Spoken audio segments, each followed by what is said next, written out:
Oh, t'es pas vous mes légendes, prêts à conquérir le monde? Aujourd'hui, on va parler de Star Wars, la guerre des étoiles. Mais on va pas parler du film, on va parler de la réalité.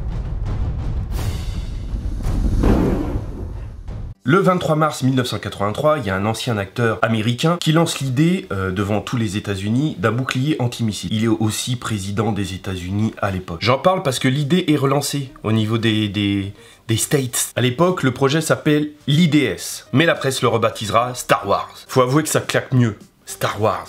Ça pète, hein. C'est dommage que j'ai pas gardé les images et les photos de l'époque, les schémas faits dans la presse, dans les bandes dessinées, etc. Mais c'était vraiment fantastique. On voyait des lasers, des missiles, tout, des cosmonautes. C'était génial. Mais bon, entre nous, non, je te fais une petite confidence. Hein. Le bouclier antimissile, c'est une idée à la con. Mais vraiment. Normalement, ça, je devrais te le dire à la fin, mais bon, on est entre nous. Imagine, il y a juste une tête nucléaire qui passe, c'est fini.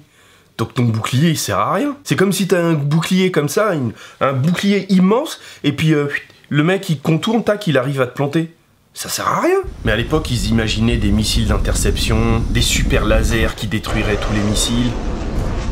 Mais la vérité sur ce projet, je vais te le sortir à la fin de la vidéo. Je vais te donner quelques indices. Reagan était anticommuniste. Et à la fin tu vas faire...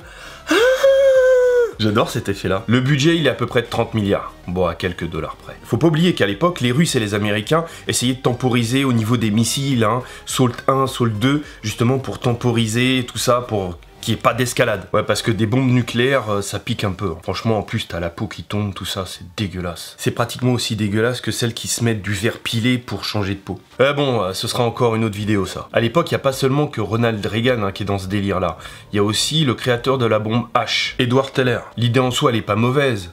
Enfin, si, un petit peu. Mais rendre les missiles nucléaires inutilisables, c'est pas mal. Mais comme je l'ai dit, il y en a un qui passe, tout le monde trépasse. L'idée, c'est d'avoir un bouclier terrestre et spatial. Bon, c'est une protection comme...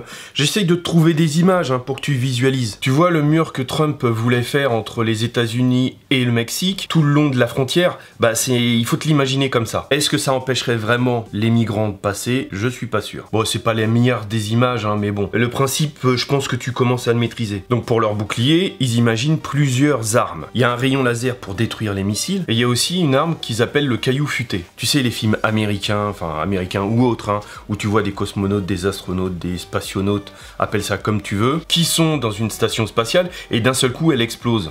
Où il y a un problème. Il y a une partie de la station qui est détruite et qui fait le tour de la planète. Et ces débris vont causer des dégâts aux satellites et puis à la station spatiale, à cause de leur vitesse. Je suis sûr que tu as déjà vu des films de ce genre. Là, c'est le même principe. Ils prennent des objets avec de l'explosif dedans, et quand ça percutera des missiles, etc., ben ça explosera. Mais bon, ça demande aussi une coordination avec des systèmes de renseignement. Parce que sinon, leur truc, je vois pas comment... Le caillou, il est là... Enfin, tu vois le truc, quoi. Bon, il y a plusieurs entreprises qui sont recrutées pour ce projet, mais ça fait chier les généraux du Pentagone, et surtout les Russes. Parce qu'à la base, les Américains et les Russes, ils avaient un accord au niveau des missiles. Mais les Américains, bah, ils ont pas tenu parole. Oh là là... Ils sont vraiment pas gentils. C'est vraiment la première fois qu'ils tiennent pas parole, hein. Ils donnent des cours d'histoire en Russie ou pas? Non, ils se souviennent pas des Indiens et tous les accords qui ont été signés et jamais tenus. Les mecs, ils signent des accords et ils les déchirent à chaque fois. Je suis pas anti-américain, mais une nation qui a été en paix que 232 jours depuis son existence. Non mais même le contrat, je le signe pas. Honnêtement, je le signe pas. Les Indiens, ils leur ont serré la main, il y en a déjà plus. Non, c'est pas drôle. Non, c'est pas drôle. Honnêtement, c'est pas drôle. Mais bon, non, honnêtement, c'est pas drôle. Il faut pas que je rigole.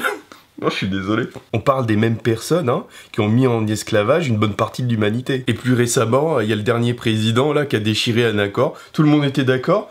Ah, moi je suis pas d'accord, il déchire. Et bah tout le monde va suivre de toute façon, donc ils s'en bat les couilles. Ouais, je parle bien de ce pays là. Bon, je vais pas faire de l'anti-américanisme. Non, mais c'est tellement... Comme ils ont pas de parole, qu'est-ce que tu veux? Ils ont pas de parole. Bon, leurs alliés, bah ils étaient pas au courant, hein.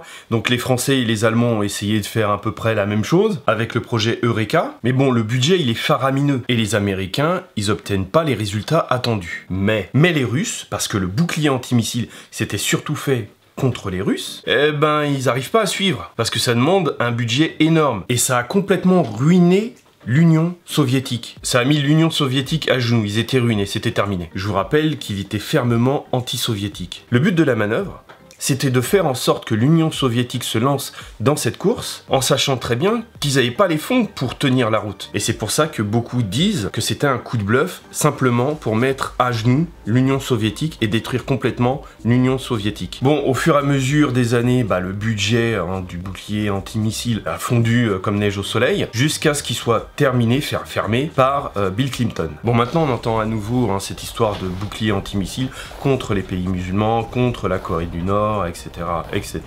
Mais à mon sens, c'est pas un bouclier qui va vous protéger, qui va nous protéger de quoi que ce soit. Je parle du bouclier antimissile. N'hésitez pas à mettre des commentaires pour me dire ce que vous pensez de la vidéo et surtout du sujet. Suivez-moi sur Twitter et Instagram, je vais être à fond dessus, et Snapchat. N'hésitez pas à y aller. Twitter, ça permet de discuter rapidement avec vous et puis de relayer des infos. Instagram, c'est parce que je lance un nouveau projet et j'aimerais bien que vous me suiviez là-dessus aussi. Et Snapchat, c'est parce que je fais des vidéos sur différents sujets d'actualité ou pas. Je parle de livres, je parle d'informations. Voilà, on est entre nous. Et n'oubliez jamais, faut pas oublier ça. Moi, j'oublie pas.